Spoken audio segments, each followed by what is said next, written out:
กองประชุมสรุปเวียกงานกฎกาทั่วเมืองปักสันแขวงมุขคำไสประจำปี 2024 ได้จัดขึ้นในวันที่ 4 มิถุนายน 2025 ที่ผ่านมาโดยให้เกียรติของร่วมเป็นประธานของท่านดวงตามรคาสุขกรรมการประจำพรรคแขวงประธานกฎกาพรรคองค์การกฎการรัฐแขวงมุขคำไสและท่านเสงอรุณเสงอภรเลขาคณะบริหารงานพรรคเมืองปักสันมีประธานคณะประจำพรรคเมืองกรรมการพรรคเมืองหัวหน้าห้องการกรมสาการป้องกันศาสตร์ป้องกันความสงบผู้รับผิดชอบเวียกงานกฎกาเลขาคณะพรรคฮักฐานและองค์การปกครองบ้านภายในเมืองปักสันเข้าร่วมท่านนางจันทร์มลีแก้วมณีจันทร์คณะประจำพรรคเมืองประธานกฎกาพรรคองค์การกฎการรัฐเมืองได้เปิดกองประชุมและท่านได้ให้รู้ว่ากองประชุมครั้งนี้ได้สรุปตีราคาคืนเวียกงานกฎกานับทางด้านดีผลสำเร็จดันอ่อนข้อคงค้างในการจัดตั้งปฏิบัติเวียกงานในระยะผ่านมาซึ่งจะได้ค้นคว้าปรึกษาหารือปัญหาต่างๆที่ลึกซึ้งเห็นให้ผลสำเร็จที่ญาณมาใดก็คือด้านที่ยังอ่อนคงค้างได้รับการพิจารณาอย่างถูกต้องชัดเจนตามความเป็นจริงสามารถทอดทอนให้ได้บทเรียนก็คือปัญหาตัวจริงเพื่อเป็นบทอิงให้การปรับปรุงแก้ไขในต่อหน้าพร้อมเดียวกันนี้ผู้เข้าร่วมยังได้รับฟังการเผยแพร่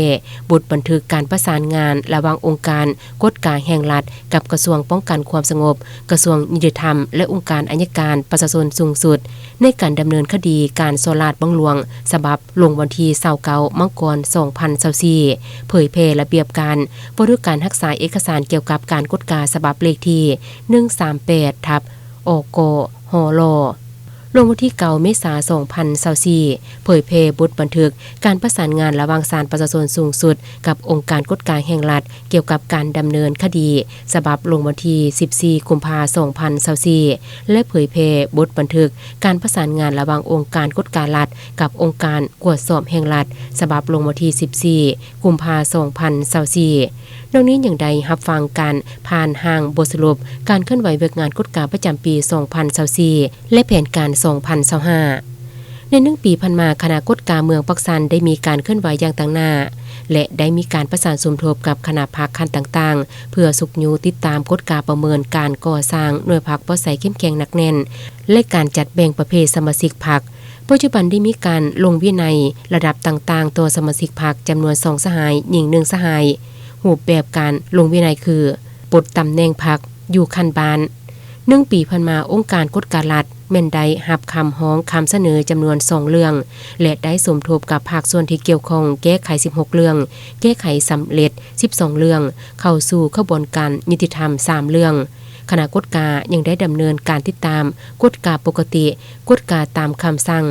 ตามการเสนอของพลเมืองอันพ้นเด่นแม่นกฎการปัญหาข้อขัดแย้งกรรมสิทธิ์ที่ดินและปัญหาอื่นๆและผู้เข้าร่วมกองประชุมยังได้ประกอบความเห็นต่อกับเวียกงานการกฎการเวียกงานสกัดกันต้านการโซลาดบังหลวงเวียกงานคนครัวคำฮ้องคำเสนอและเวียกงานติดตามกฎการจากบรรดาห้องการคณะพรรคหากทานตามการโจจิมของประธานกองประชุมและประกอบความเห็นต่อห่างบทสรุปตีราคาการเคลื่อนไหวเวียกงานติดตามกฎการพรรคกฎการรัฐรวมทางทิศทางแผนการเคลื่อนไหวเวียกยุดซุมในปี 2025เติมอีกเพื่อให้เวียกงานกฎการได้รับการแก้ไขอย่างทั่วถึงลึกซึ้งโปร่งใสถูกต้องเด็ดขาดทันการและเป็นธรรม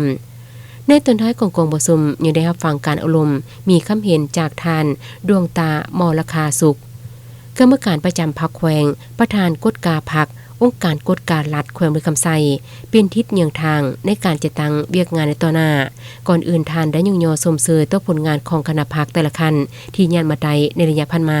และจุงพร้อมกันสืบต่อจัดตั้งปฏิบัติให้ดีขึ้นกว่าเก่าและท่านยังได้เน้นให้คณะพรรคคณะกฎการแต่ละคันเว้าเฉพาะอยู่เมืองปักสันให้เอาใจใส่เป็นเจ้าการศึกษาอบรมการเมืองแนวคิดให้สมาชิกพรรคพนักงานให้เข้าใจถึงพละบทบาทสิทธิหน้าที่ความรับผิดชอบความสำคัญของเวียกงานกฎการพรรคกฎการรัฐให้หลายขึ้น